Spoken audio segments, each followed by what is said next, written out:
Okay, look what came today.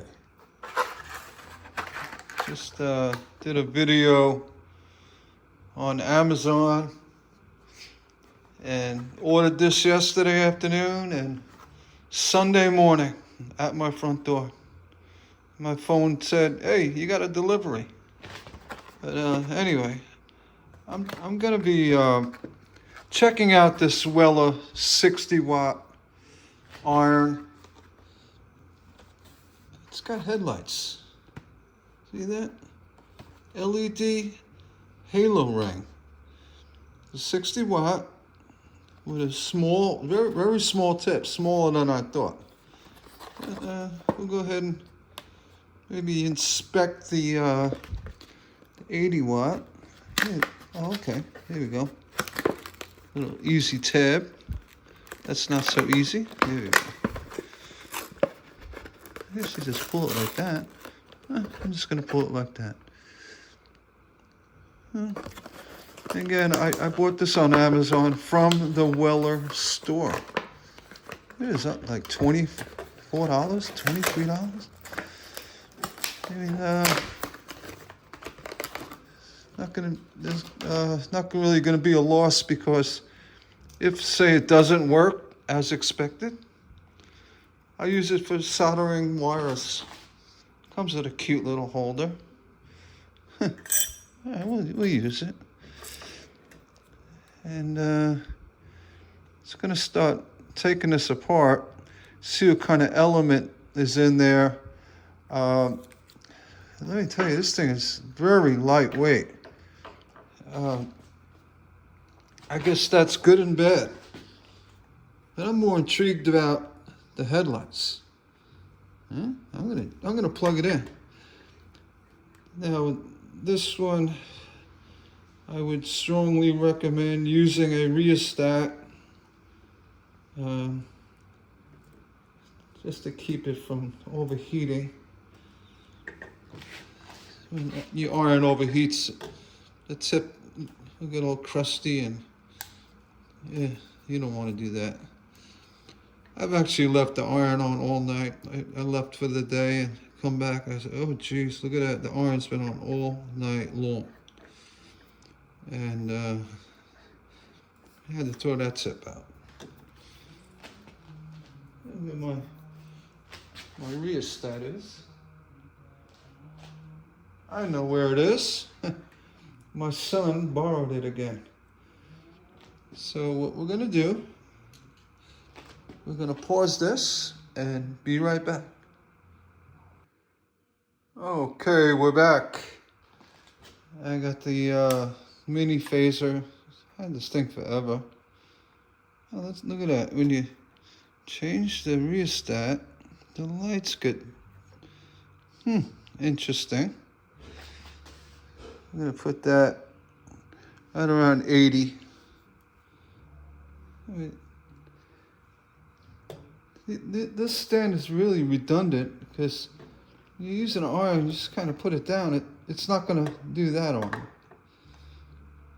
which is kind of nice. You can use it, put it in a regular stand-up stand and what have you. For my bigger irons, I just use an old can of, sardine can, and I kind of bump the sides out. Works really good. So right on the sardine can. I smell it. It's on. It's heating up. Having a 21-year-old son who likes to now solder and, play with heat, he took my soldering stuff. I'm left with an old can of no corrode. Look at this thing. It's got to be from the flood. It still works. I used it the other day to do a repair. And then, what is that, fry? I don't even know. Fry metals? Yeah, it's been around probably 20 years. And I could smell that tip is getting hot.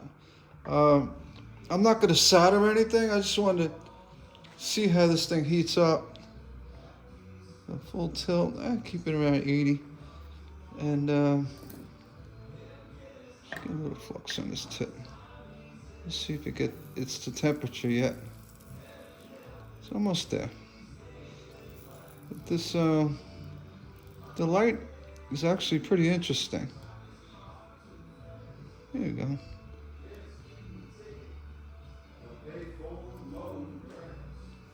Say,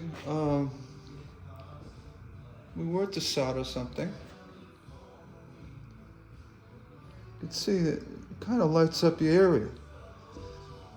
I mean, if anything, what I like about the light, I mean, I don't think it's gonna help with soldering. If you have overhead light, you can always peek at your bench and say, hey, did I leave my iron on? Because if you turn it off, the light goes off. I mean, it's a $25 iron, I don't know, 23, heated right up. I'm just gonna make a little ball of solder here. It seems to work pretty quick. Lay it right down on your bench. The cord, the way the cord keeps your tip from doing that, which is kind of nice. It has a flat spot on one area of the iron. I think the purpose of that was to keep it like that, keep it from rocking around. I guess it's okay. But for a small 60-watt iron, it heat up really quick. I can't imagine it cooling down quick on you when you go. It's got a small chisel tip, which is nice. You know, I've been doing small projects. And other than that, I mean, it's a rheostat iron. There's no controller on it. It's just straight up. You burn it out. You blow it out one day. It's not going to be the end of the world. It's not going to break the bank. All right. I got a little sponge here, steel wool. I like avoid water. Water tends to really gum things up. Just hit it with a little steel wool. Or, you know, you could also do the dip. Nothing wrong with doing that. Cleans it right up. And then you go right back to soldering again. You don't want to take the whole iron and plunge it into a bath of flux. But if you just dip the tip in, it cleans it right up. Gets it ready. Then when you leave the iron on without using it, you know, if you're gonna walk away, you know, make a cup of coffee, turn it down to 50. That iron will not overheat. Oops, excuse me. If you turn it to 50, turn it to 80. It's usually flat on this rheostat. That's good operating temperature. If you find that your iron cools down, if you're doing like a big project in a lamp, you could go full tilt. You can do that, especially when you keep adding solder to your tip. It's going to cool it down. So if you find you're not moving along quick enough, go full tilt. It's like 3 settings, or 4. 80 normal range. You go to 70 if you think it's too hot. Depends on if you drip through a lot or some melting lead.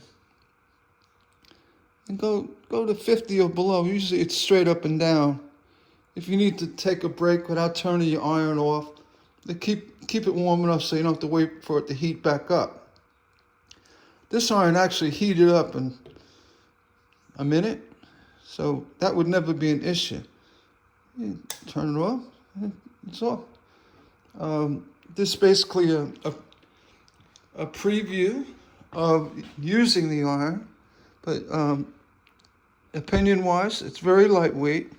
Whether you hold it like this or hold it like this. A lot of folks like to use the pencil grip type stance. If it, very delicate work. Or if you want to hold it like this, you want to kind of move along like that, that's fine. And again, just putting it down, you're not going to burn the bench top because the way it's weighted in such a way, it keeps it above the work surface. It comes with a cheesy little stand, but I guess it works.